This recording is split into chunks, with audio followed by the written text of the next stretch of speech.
All right, we are now live with Dr. Clay, who has been hosting our 6-week Pan-Africanism one-on-one course on West to West.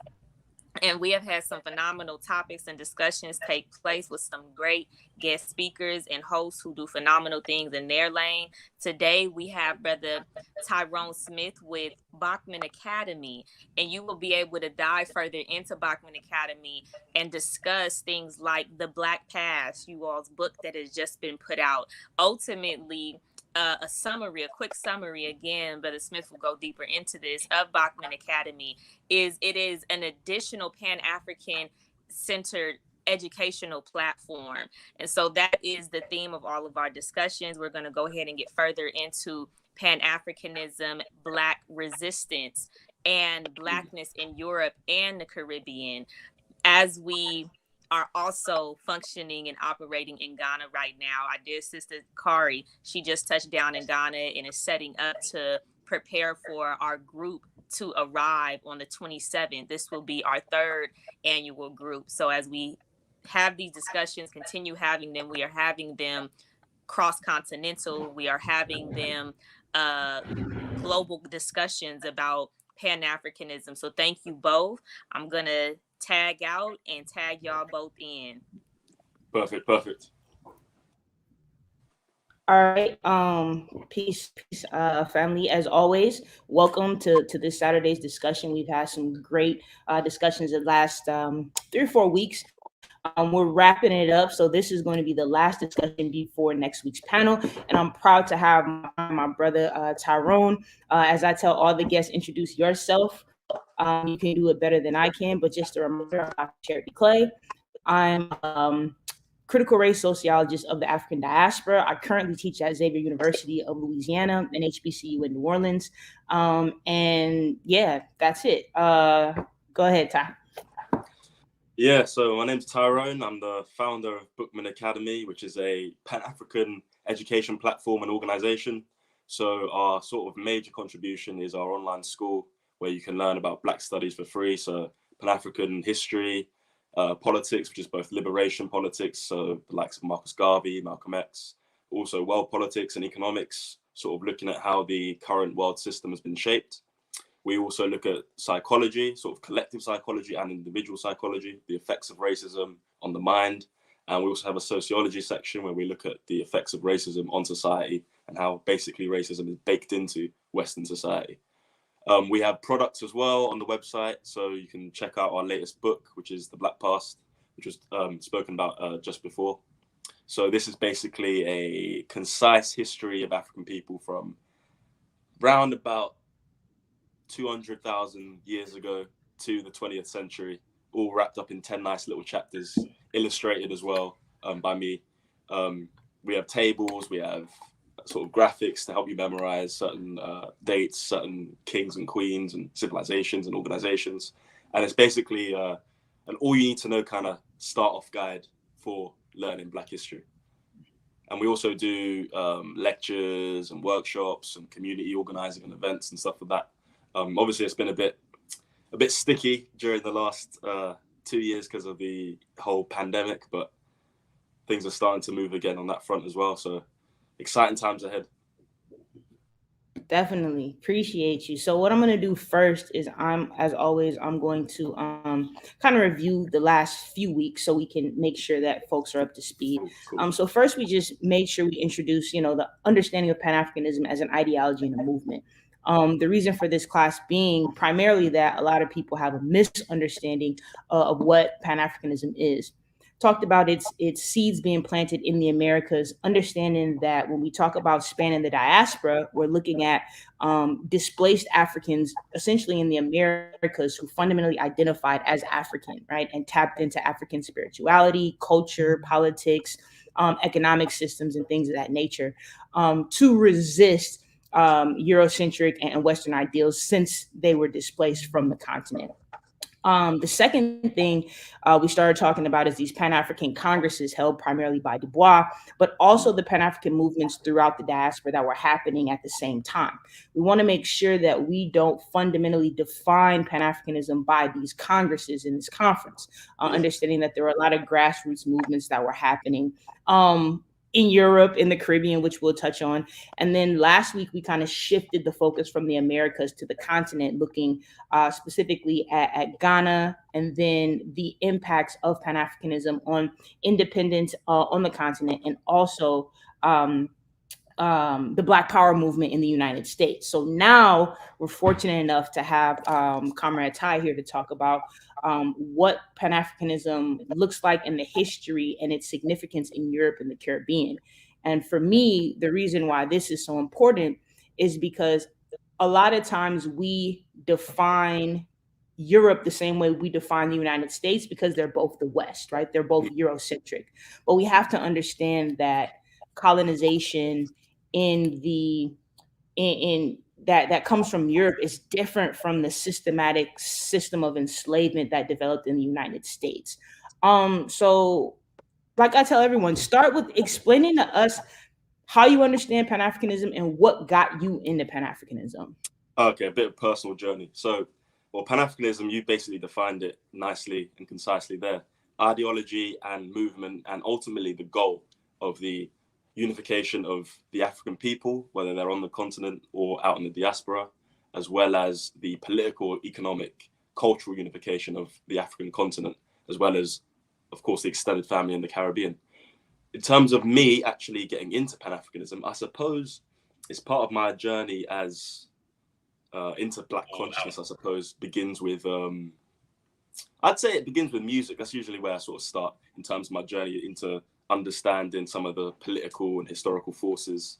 Some of the home truths came from not just hip hop, I'd say primarily hip hop, but also a lot of the old soul music, Marvin Gaye's album, What's Going On. So being raised on that type of stuff. And then from there, investigating why, particularly within music, why certain narratives were pushed, why certain intelligent and conscious aspects of music were sidelined and relegated and often just forgotten about. And then from there, basically discovering the deeper works of, I'd say probably Malcolm X would be the first sort of key figure that I actually looked at properly. And then from there, I mean, he was the Garveyite of the 60s. So from there, you go back in time to Marcus Garvey, and then understanding these ideas and how they were formulated, how they are so relevant to modern day as well, even though Garvey is approaching what really is a century ago. And seeing the accomplishments as well. I think that is also very important for people to see how much they achieved at the time, despite having arguably far greater odds against them than we do today. And then from there, you just get into so many different other scholars, revolutionaries, movements. You get into other sort of schools of thought as well, and you compare and contrast it with Pan-Africanism. And Pan-Africanism always just comes out on top. And then you analyze the world around you, and you understand, okay, particularly with the last sort of 10, 15 years with modern mobile phones, computers, the internet, and seeing how what is going on where I live here, and what has been going on, and the stories that I've heard from family members and friends and uncles and whatever else from the 60s, 70s, 80s, and then seeing in real time what's going on in primarily the United States, and connecting the dots and seeing that this is a global problem, it therefore needs a global solution. And that's basically how I sort of got to my understanding and my thinking today. Yeah, thank you for sharing that. I think a couple of super important things you said is the understanding of our influences when we talk about music, but just culture. I think it was last week when Comrade Albie Walls talked about Amir Khan Cabral's significance on culture as part of a revolution. And I think that it becomes fundamentally important for us to tap into the cultural aspects of the movement. The second thing that you really hinged upon is the ability to connect dots. I think that one thing that we forget when we're siloed in our specific physical locations is that, and a couple weeks ago, Comrade Dewan, we talked about the idea of understanding white supremacy as pan-European, right? The fact that Western powers don't necessarily agree, but they will come together for resources, for military, for financial, for spiritual, whatever, to sustain and perpetuate whatever resources they have, and suppress and subjugate other people. So connecting the dots throughout the diaspora is one of the fundamental things that I want to make sure people understand about Pan-Africanism. And to do that, you have to study. I think one of the things that we always forget is that this is a journey that you have to go on, right? You have to read, you have to engage other people who are reading and talk about, these works and stuff.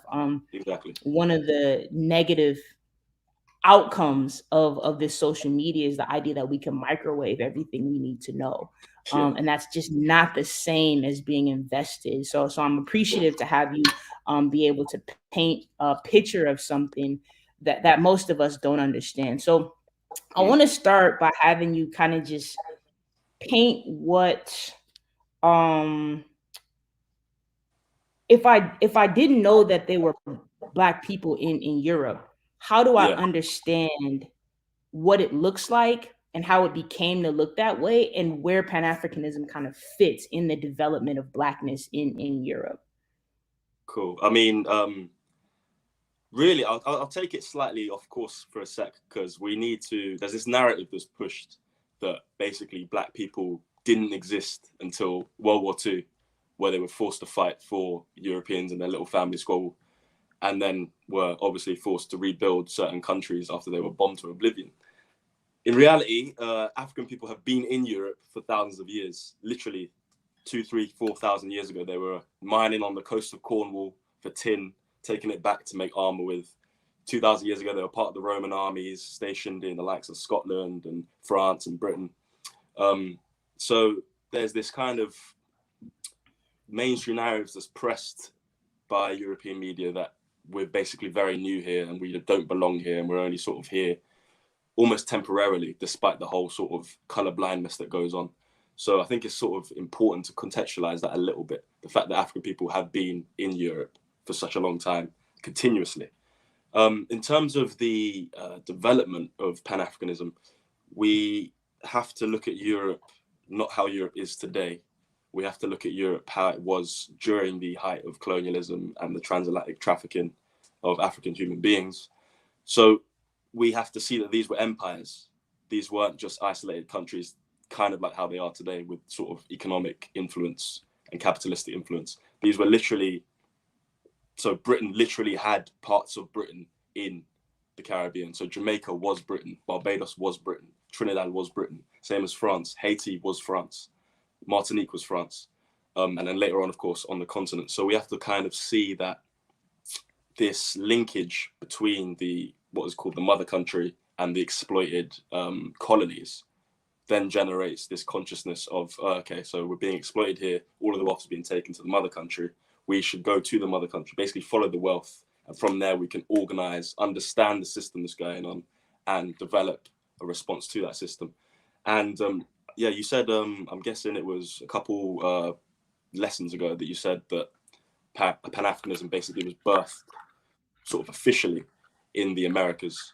So again, those same people that are birthing Pan-Africanism in the Americas are taking that idea and ideology and movement forward as they travel to Europe. So you get guys like, for example, Henry Sylvester Williams, which is one of the most famous sort of pre-Garvey Pan-Africanists, who's from Trinidad.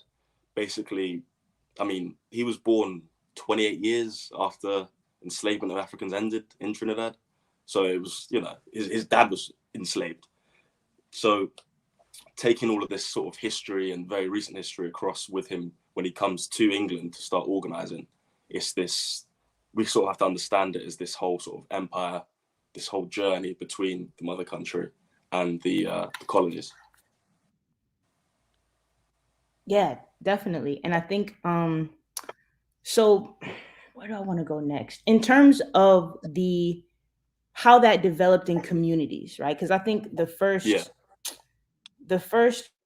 recognition of like Africans enslaved in the Americas and then somehow getting to Europe is my idea of these Black loyalists, right? You have Africans who fought in the American Revolutionary War on the side of the British and were offered their freedom in exchange for that military. And I think it also gets into conversations of different ways of negotiating freedom and what negotiated freedom even means. But then you get, the British lost the war. So the idea is, well, we promised these people, their freedom if we won, but we lost. So what do we do?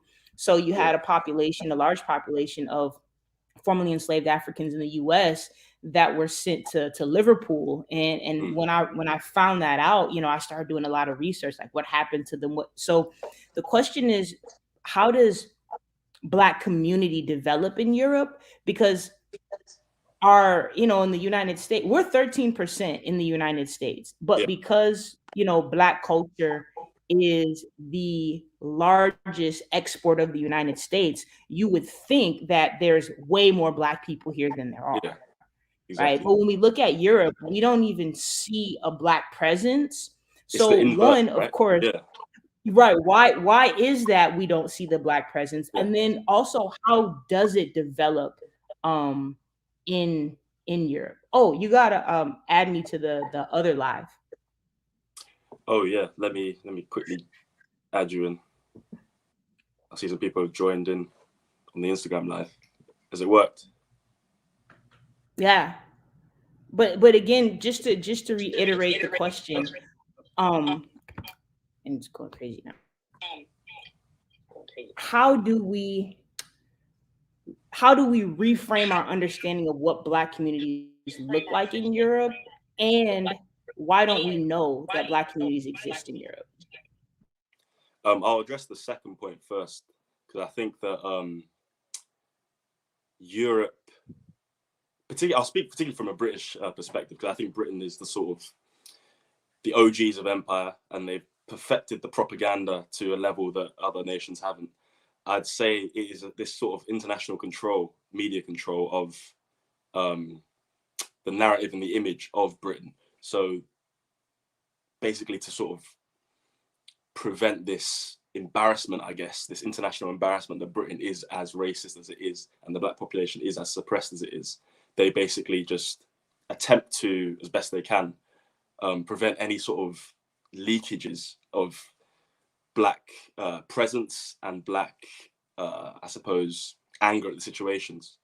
It's basically a massive propaganda campaign. So you get to the point where, I guess, the opposite of the United States, where they willfully exploit Blackness to the point where the face of the entire United States in some people's minds is a Black face. Britain basically wants to pretend that there's no racism there, so therefore there must be no Black people in a sense.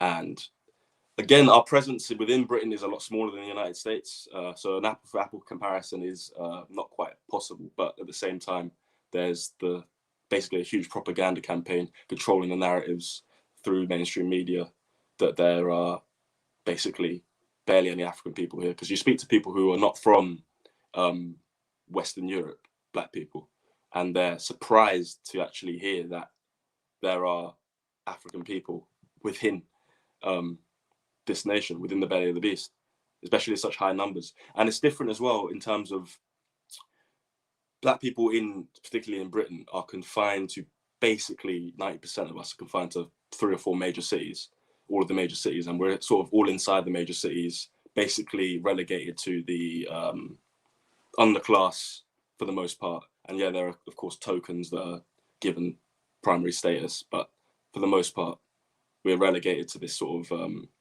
subservient proletariat standard where we're just like the working class or the underclass to a sense. In France, they do it in the sense that they've basically put all of the Black population into suburbs that surround the major cities like Paris, and they have to migrate in, but they can't live in and stay in Paris. They got to travel straight back out after they've done their work. But again, France isn't quite up to speed, I think, with the same sort of levels of propaganda. But in terms of the first question, sort of how did these communities form? I guess it comes down to some of these communities, like you say, are very old. So 18th century Liverpool, presence in London. I think there were 20,000 Black people in London in the 16th century.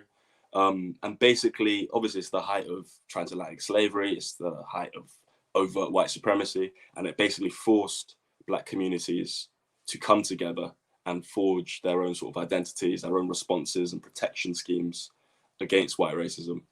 And yeah, I suppose as well as the sort of the white supremacist states placing Black people within particular confines, particular traditional working class areas, which most of us are still in today, despite the gentrification. And all of this basically kind of like a melting pot of different factors led to the development of these communities, which would then go on to sort of develop a Black consciousness together, which would birth into the sort of linkage to the Caribbean and the African continent and the United States with Pan-Africanism. Yeah, thanks for sharing that.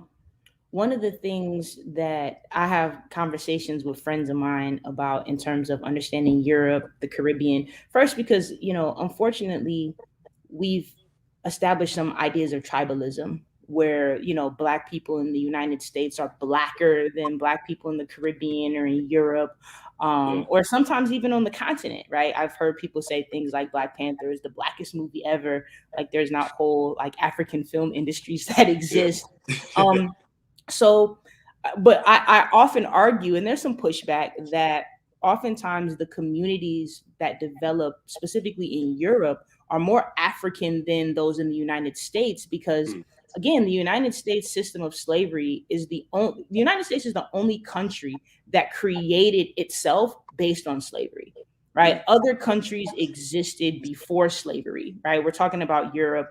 But the United States was not a country until until the revolution, until enslavement. So as a result of that system that depended on self-sustained slavery, not the slave trade, there was an intentional brainwashing or psychological slavery removal of culture that I don't feel that Africans in Europe have dealt with so harshly. So I feel that Africans in Europe and African descended people and Black people in Europe are generally more connected to the continent culturally, spiritually, politically than we are. So can you speak to how Pan-Africanism essentially migrates to Europe? Like in what ways within the communities, within the families, within the culture, that Africanness was retained in ways that we just haven't been able to do in the United States? Yeah, I think that also speaks to the sort of post-World War II rebuild the country type of migration that occurred, which of course was really high numbers. So obviously because Britain, France, huge empires which eventually took on the African continent. So the African continent itself was then basically people were extracted to go directly to the mother country, the metropole. So Britain, for example, you'd get people from Ghana, straight from Ghana into Britain, straight from Nigeria, straight from Kenya, straight from Somalia. And because of that, there was no sort of, like you say, this seasoning period, this transitional period, this forced removal of cultural period for hundreds of years, where you basically become Europeanized in a lot of the aspects, even though the African culture is retained almost subconsciously. With Africans in Europe, it's direct, so you're straight in, and it's relatively recent as well compared to the United States, where obviously it was centuries. With Europe, particularly the last probably 70, 80 years, with the direct migration, it allowed African people to hold on to their culture a lot easier within Britain or France. Therefore, so linguistically, even that alone, teaching your children to speak their mother language from back home, that again retains so much culture. And then food substances, cultural dress, certain practices, all of these were retained. And then the Caribbean as well, because the Caribbean, like you say, again, the United States settler colony, which becomes a country, which becomes basically an unofficial empire based upon the enslavement of African people. Whereas the Caribbean these weren't settler colonies, these were colonies for exploitation. So there was a far greater number of Africans compared to white folks. Therefore, those African people were allowed to retain their Africanness a lot more than, say, in the United States, which is why the likes of Haiti, had such strong spiritual and cultural connections straight from Africa. Same with Jamaica, even though there's a whole sort of ignorance about the African origins a lot of people have. They're still within their culture, within even the way they speak, phrasing linguistically, even though it is technically English, is very African, which differs from the United States. So even though the Caribbean was technically like a jumping off point of seasoning and cultural removal and backbreaking slavery and labor, there was still a retention of Africanness in a way that wasn't in the United States. Yeah, thank you. Oh, someone asked if you could mute yourself while you're not talking. Oh, yes, I can. Yeah, there's always technical issues. But couple of things that you bring up that are super important. One is understanding, again, the role of the Caribbean. Some of the work I do is fundamentally in making sure that we don't cut the Caribbean out of the conversations between the West and the continent, right? So I think a lot of the African ideals that we build upon, and we'll talk about, you know, who we're reading and who shapes these ideals, but a lot of it comes from the Caribbean, right? You don't get Pan-Africanism in the United States without Marcus Garvey, right? You don't get Black Power without Kwame Ture. So I think that acknowledging that, like you said, the type of enslavement and colonization that existed in the Caribbean was different from enslavement on the continent. I mean, was different from enslavement in the Americas and different from colonization on the continent.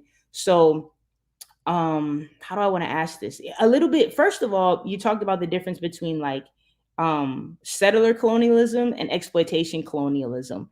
Go a little bit deeper into that and then talk about what about the Caribbean, and you touched on it, right? The fact that because it wasn't exploitive in the same way, there was an allowance, a need to allow African people to retain some of their culture because that was most profitable in that context.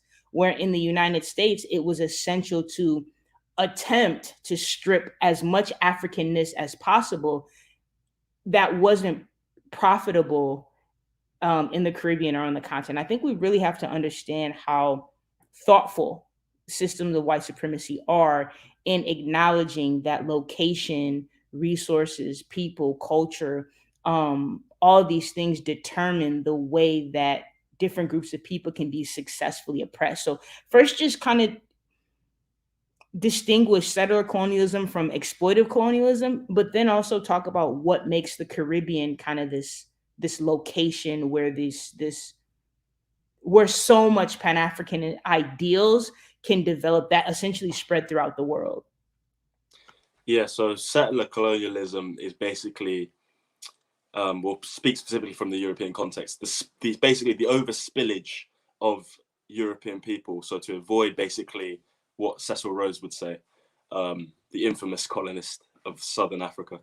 If you want to avoid a civil war, you must become an imperialist. So you have to develop these basically extra countries to export your population to continue to generate wealth and profit for the metropole, the mother country. So settler colonialism, the United States, basically a load of white peasantry, white workers from Europe, mainly from Britain, were taken over, basically put to work to basically create an entirely new nation to settle other European people.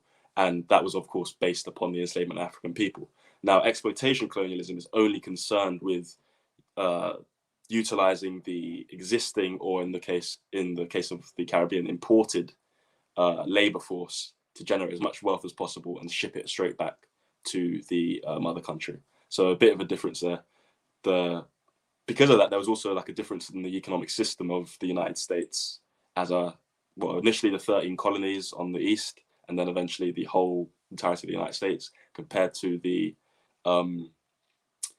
colonies of the mother country's empire. So it's kind of like the United States during slavery was kind of divided into a north and south, where the north was the industrial, where they would take the southern slave-grown produce, utilize machinery and white workers, the technology at the time, in order to generate, whether it be garments, whether it be refined sugar, whether it be whatever it is, and then sell that around the world. So with Europe, we have to see the mother countries, whether they be Britain or France, as the industrial centers. So those are the northern United States, that's the equivalent. And the southern United States equivalent would be Jamaica, Barbados, Haiti, Brazil.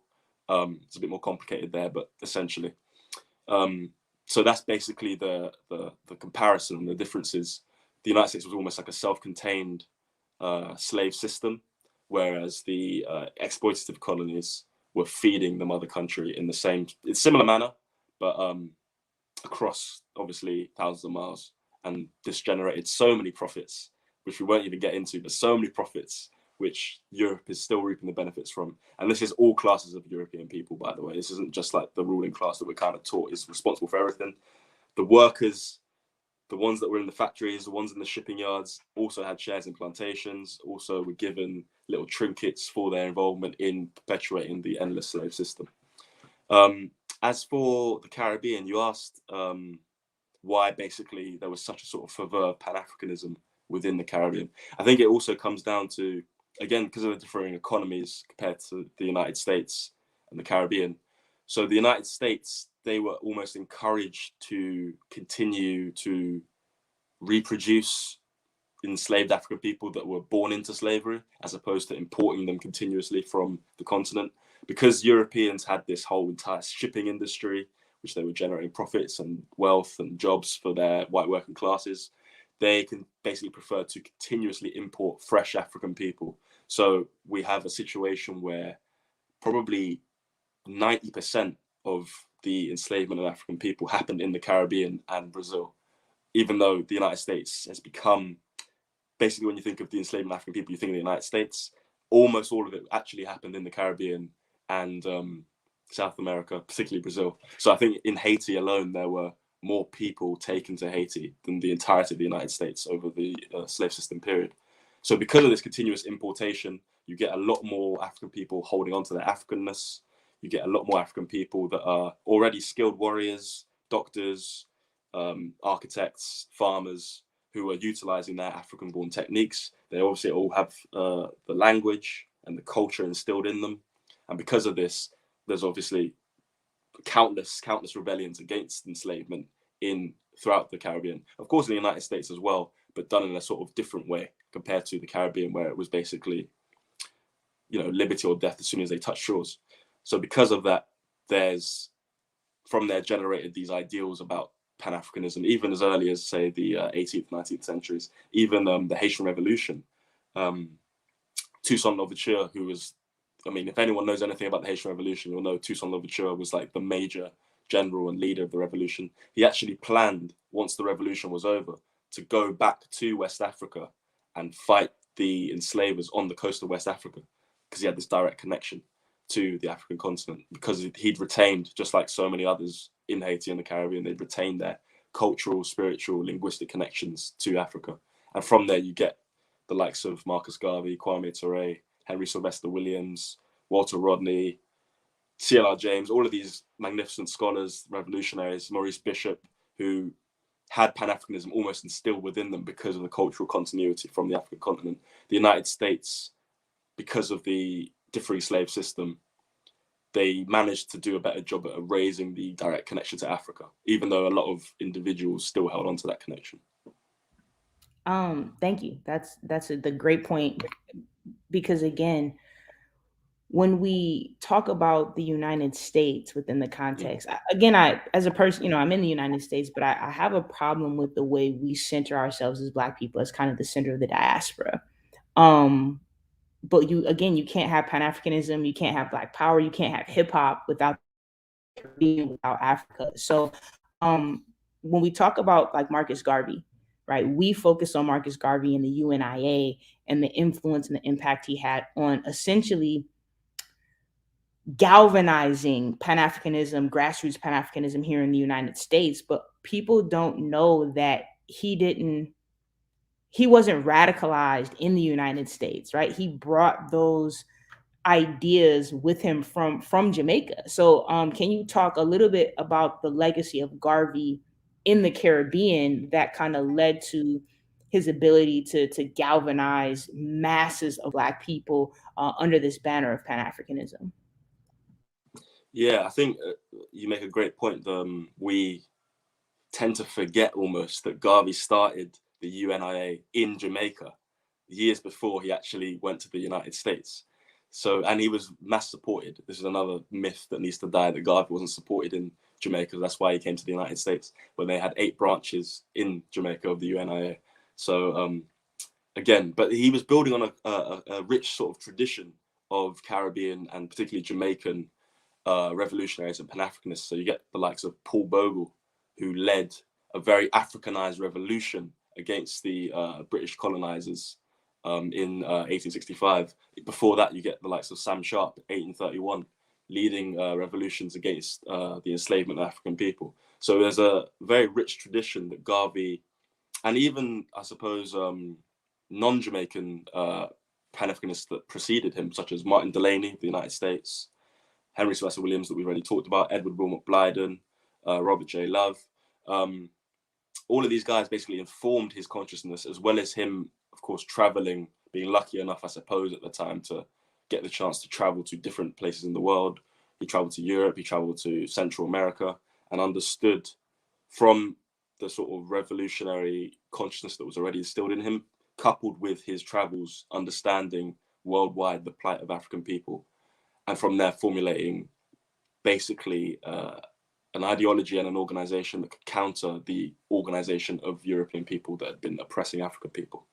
In terms of his impact in Jamaica, I mean, he's a national hero, of course, but he basically showed how to, I suppose in the entirety of the Caribbean, showed how to organize and govern when you are the majority but are still oppressed.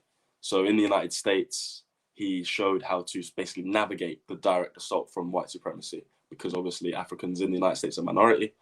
In Jamaica, once he returned from the United States, he founds a political party. He attempts to gain Jamaican independence from the British Empire. He attempts to basically instill all of his Pan-African and anti-colonial goals and ideology in the official political system, which the British did very, very well to suppress. They imprisoned him countless times, just like they had in the United States. They did basically everything they could except assassinate him. But this legacy gives birth to so many things that we know today. So the Rastafari movement, that everyone knows what Rasta is, simply because of how magnificent reggae is and how it's traveled the world. We get, say, Fidel Castro's Cuban Revolution could not have happened without Marcus Garvey organizing the black masses in Cuba. In fact, there are more branches in Cuba of the UNIA than anywhere except the United States. There are 52. So without that, you don't get the Cuban Revolution, which is basically the sort of left-wing most significant event of the last 100 years. You don't get the African independence movements, if we want to travel and show basically his direct Pan-Africanism. Although Garvey didn't set foot on the continent, he directly inspired and indirectly worked with the likes of Nnamdi Azikiwe in Nigeria, Kwame Nkrumah, of course. He said himself he was most inspired by Garvey and honored Garvey with his black star on the flag. Jomo Kenyatta as well was disseminating copies of Garvey's newspaper in Kenya. So his legacy is as rich as basically anyone in the history of black consciousness. And in Jamaica in particular, it's felt but often overlooked. Jamaica would not have won its independence in the 60s without the organizations of Garvey a couple of decades earlier, and the political party formed by Garvey that challenged the British colonial state. And I think it's unfortunate that Garvey passed in 1940, because if he'd basically lived on to still manage his political party post World War II, it could have been a very different story. Yeah, I agree. I definitely think that understanding that the legacy of Garveyism not only spreads beyond the United States, because we'll talk about the flag of Ghana and the Black Star there, but you make a good point, and this speaks to the British brand of white supremacy and how well they suppress and shape information.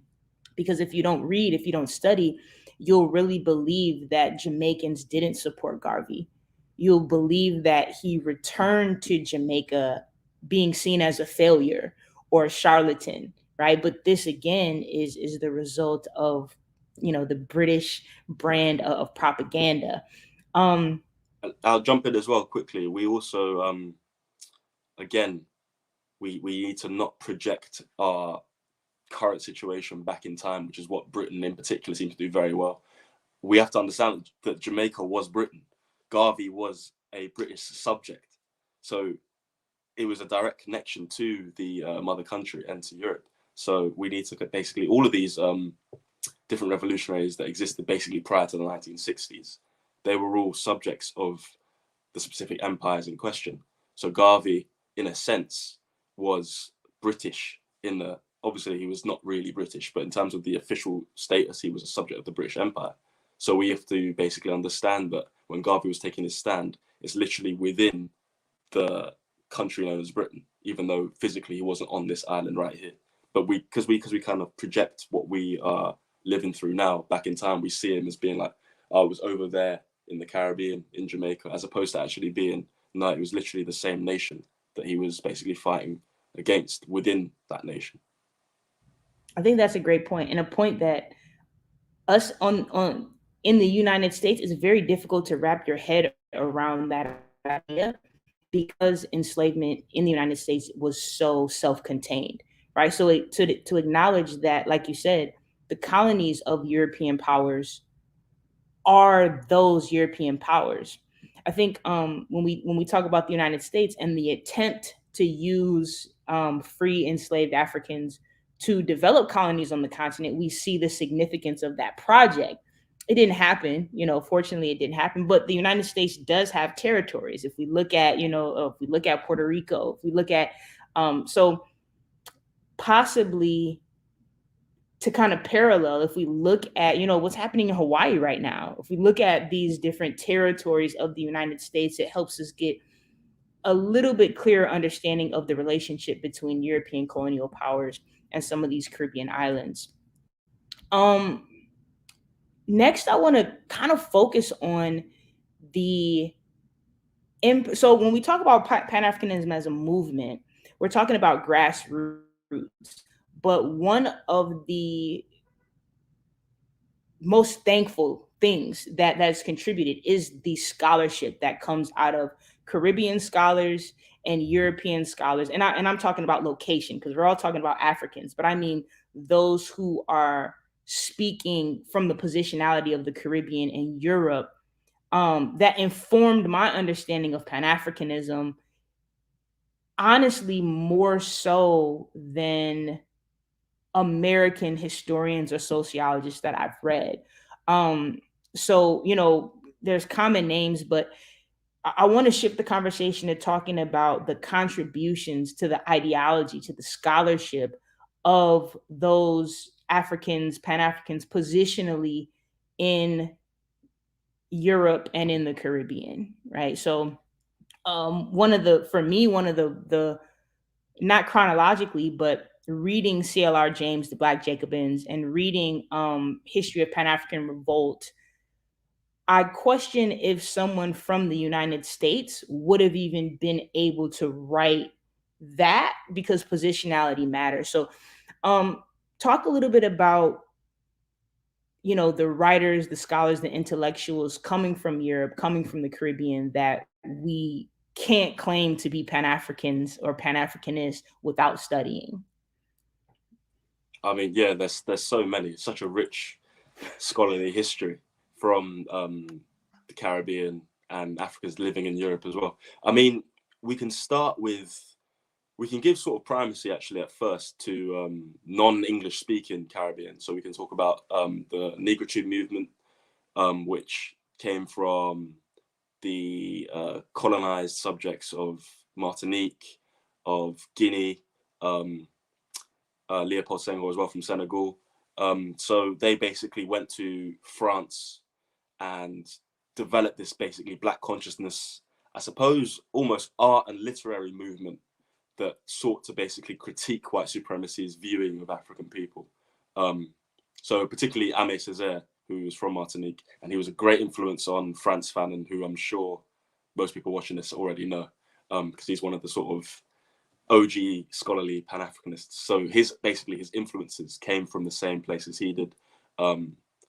Utilized their situation both from their homes in the Caribbean and West Africa, while in France, to develop this framework of critique against white supremacy and championing of the sort of cultural and artistic expressions of African people. So they're sort of, I think they get sidelines because we have such a focus on the English language, because Britain and now America have been the sort of spearheads of white supremacy and therefore basically govern the world. I mean, I know China's rising up, but for now at least, we kind of focus on the English-speaking world. But the likes of Aimé Césaire, Leopold Senghor, later, of course, Frantz Fanon is definitely exceedingly crucial for any aspiring Black studies student to actually be studying and reading. Because you can't claim to be a Pan-African without actually studying the entirety of the diaspora. One of the things for me is that it was trying to read Césaire in English that inspired me to want to learn French. Because I was speaking with some of my Senegalese comrades and I was reading, they were like, that's not what he's saying. They were saying that so much is lost in translation from the French to the English that for the past couple of years, I've been painfully trying to learn French because I know that I'm missing a lot of Césaire, his intentions, because I'm trying to read in English what he wrote in French. And we'll go back to more, but I really want to acknowledge the fact that we're talking about Africans who English, French, like none of this is our native language, right? So the ability to translate our understanding, our history, our culture, our knowledge into a language that's not our own, but so many of our people speak, in and of itself is to be marveled. Because what would we have without it, right? If we were depending on European powers or colonial powers to give us our history. So we have to credit the fact that tedious work of translating what we know, what we've learned into a language that is not ours, but that we speak, is marvelous. I can't think of a better word than marvelous. But yeah, negritude movement is definitely one that doesn't get as much attention as it should. But again, it's because Britain is such a strong colonial power that we don't even understand how devastating and brutal Portugal, Belgium, and France were. So I thank you for highlighting that. Who else would you consider is required reading? I'll jump. I mean, you dropped in CLR James, so we won't go over him again. But CLR James, 100%, his historical scholarship is just mandatory and fantastic. We got to go to Walter Rodney, of course. Just incredible thinker, writer, influenced again from the great thinkers of the past, the great writers of the past.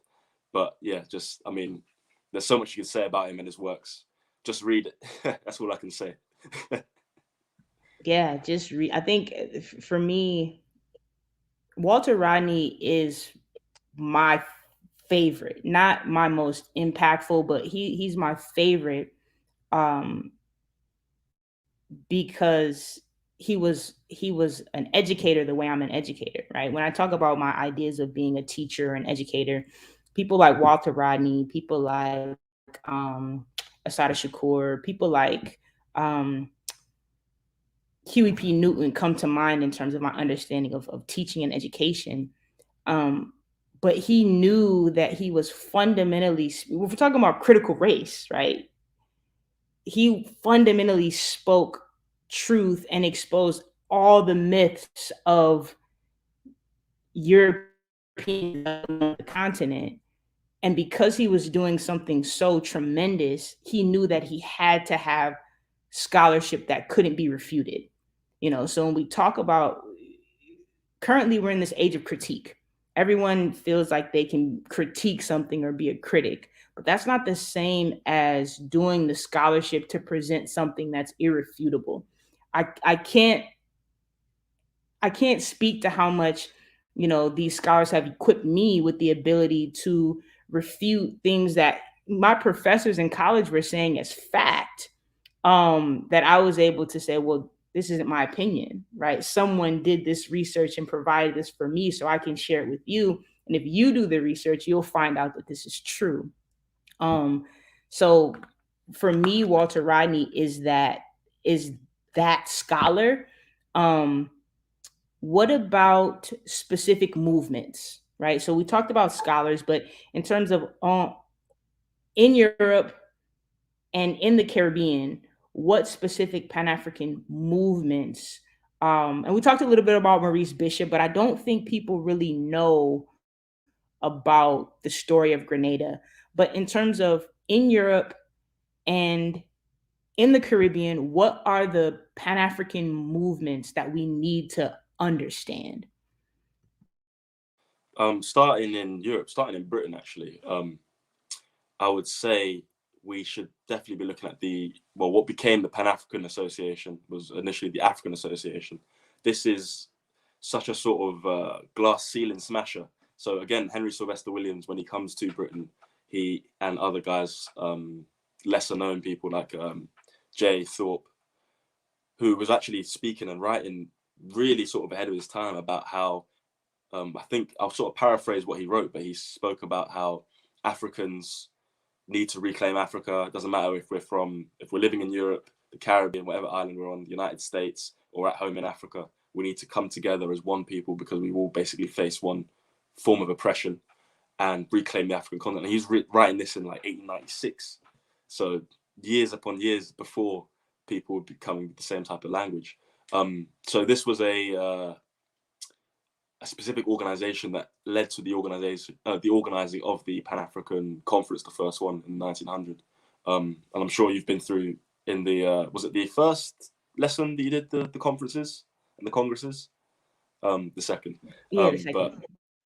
But yeah, very important sort of, I guess, glass ceiling breaker, first organization specifically on Pan-Africanism and championing, African sovereignty, champion the end of racism, champion basically a sort of egalitarian world, as opposed to, which is actually something interesting, how a lot of Black revolutionaries and Pan-Africanists, even during the height of slavery, never sought to basically inverse the roles.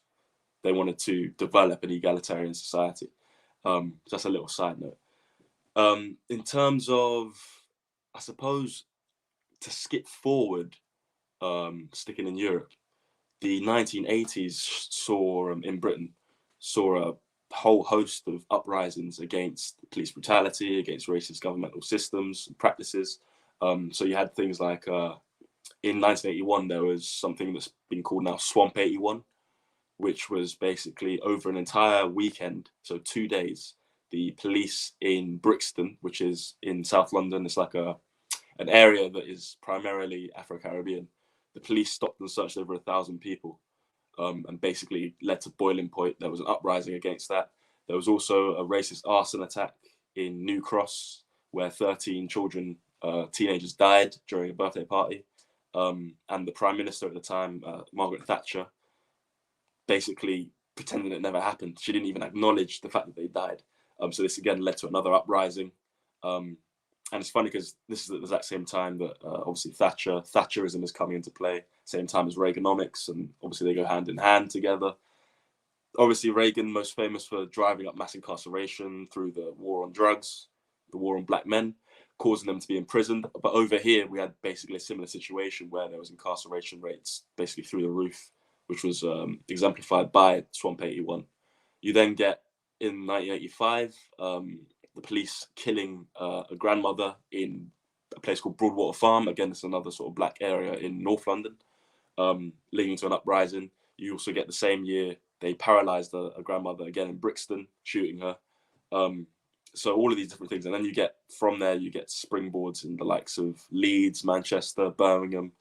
Basically this whole Black and Asian uprising against systemic racism that lasted, basically led to almost slight reforms, I guess, in the long term when it came to the 90s, so that the harshest sort of ends of racism we don't have to deal with quite so much today because of those uprisings that happened against Thatcherism, police brutality. So those, in terms of within the UK, those are definitely sort of, well, one from the 19th century and one from the 20th century movements and organizations and uprisings against the racism that was being faced. In the Caribbean, I mean, yeah, we can get into sort of the political parties, the sort of formal political organizations. So you spoke about Maurice Bishop. I think as well, before we actually even get into Maurice Bishop and who he was, the fact that the United States bombed Grenada, a tiny island, which is also supposedly part of the Commonwealth of Great Britain, is just like, we're getting into crazy territory here. The levels of white supremacist cooperation that go on. The fact that Britain basically allowed the United States to bomb a part of itself in order to oust a Pan-African socialist government is pretty insane. Yeah, and that's kind of when we talk about like these connections, right? Because you're talking about these uprisings in Britain, right? The same time that you are getting them in the Caribbean. We always have to remember that the response to resistance is the most brutal type of suppression. It's the most brutal type. Because, you know, when we talk about the 80s, I'm always thinking that what Reagan was doing in the United States was not self-contained. It was supported by European powers, right? Just the same way you say, you know, Britain had to allow the United States to bomb Grenada. And of course, the propaganda we hear is that they were trying to build an airport to support communism. And that justified somehow unleashing bombs, so callously unleashing bombs on an island that you forgot that there were white Americans there. And then had to try to come in and remove them from the uprising that happened, because it was so essential to not just quell, but to devastate and decimate the resistance that was happening in Grenada.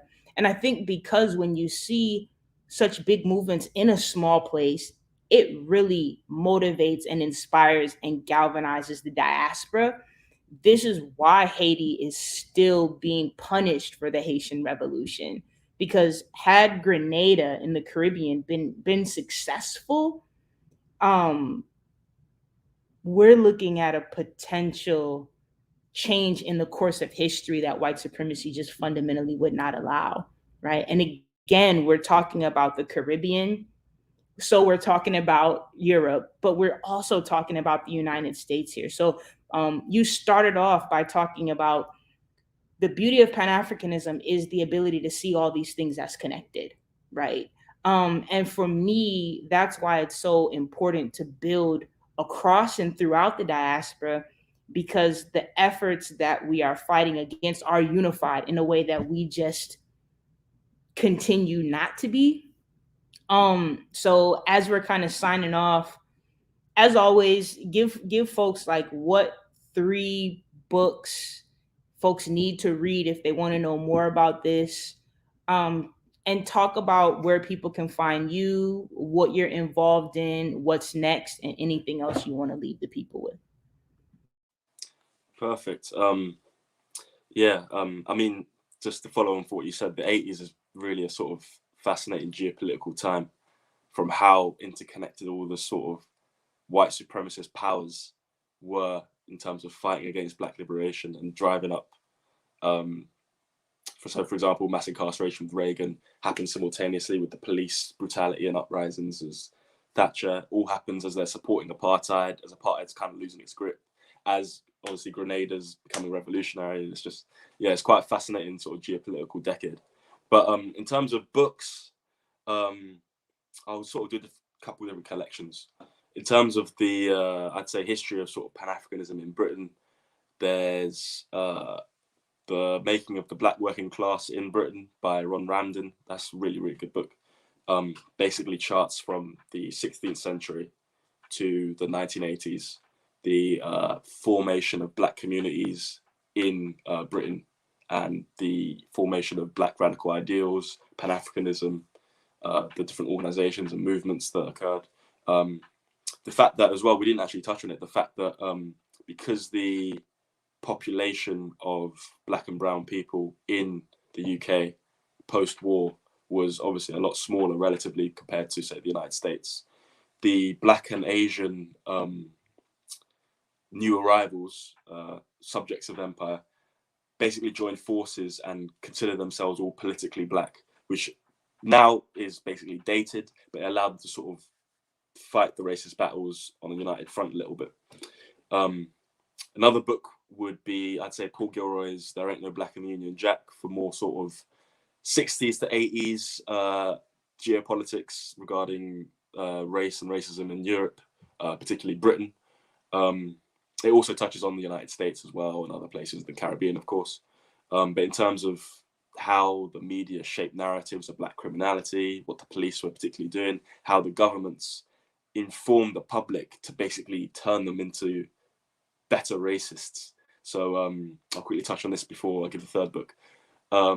Post-World War II, the British government really didn't want any Black migrants coming in to help build the country, even though they basically had no choice. The British government, which we're told is so progressive, defeating the Nazis, told the colonial officers to basically send your Black population back to the Caribbean or send them to East Africa to pick peanuts. We don't want them. They had this mass propaganda campaign, basically instilling into the minds of the mass white population that these people are their enemies. The Black people as well, even though they were from the British Empire, had to pay their own way to go to Britain and live, and they couldn't have a criminal record. So this myth blows the myth of Black criminality out of the water. But Britain, as well as that, in order to preserve whiteness, paid for prisoners of war to settle in the country. So the people they were just fighting, just paid for them to come in to make sure the Black people don't take over. So yeah, all of that is basically covered in those two books. A third book, I'd say, you can either get Black and British by David Olusoga or Staying Power by Peter Fry, which is basically a mass history of, from the Roman Empire through to present day of the Black presence in Britain. In terms of France, I'd say, Aimé Césaire, you've got to read Discourse on Colonialism. That's, again, basically mandatory reading. From there, you've got to go into Frantz Fanon, The Wretched of the Earth, Black Skin, White Mask, basically just peep his whole bibliography.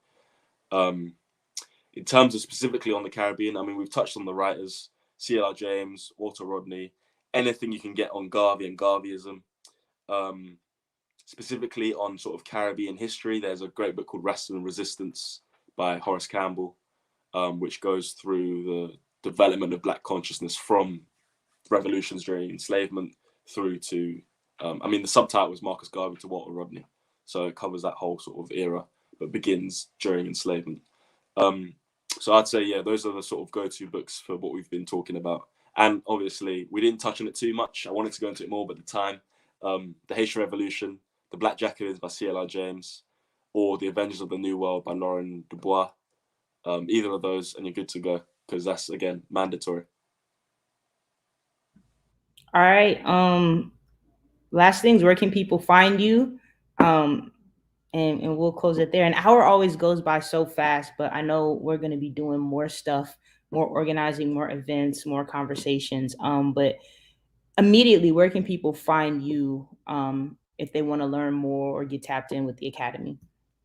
Yeah, so you can find our online school at www.boukmanacademy.com. On social media, so Facebook, Twitter, and Instagram is all at Boukman Academy. And we have an email if you want to email us a direct question, info@boukmanacademy.com. So yeah, reach out, connect with us, check out the online school, go through the lessons, and give us some feedback. Let us know what you think. Appreciate you always. As I said last week, the end of the semester for professors is ridiculously busy.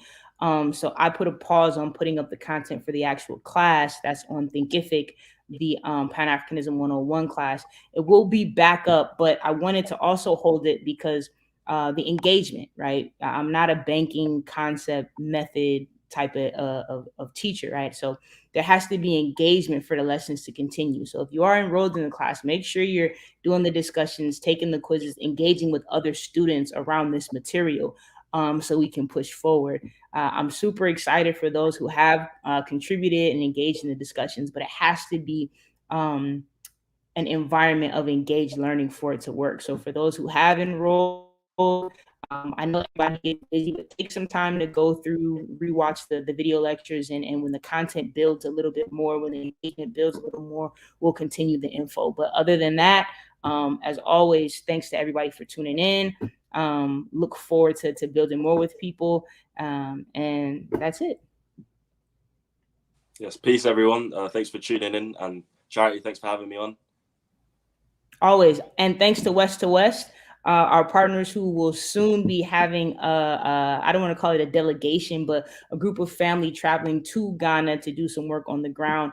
Always, peace, blessings, safety, prosperity to our family over there, and everybody tuning in. You all have a wonderful Saturday, great weekend. Peace, my people. Peace.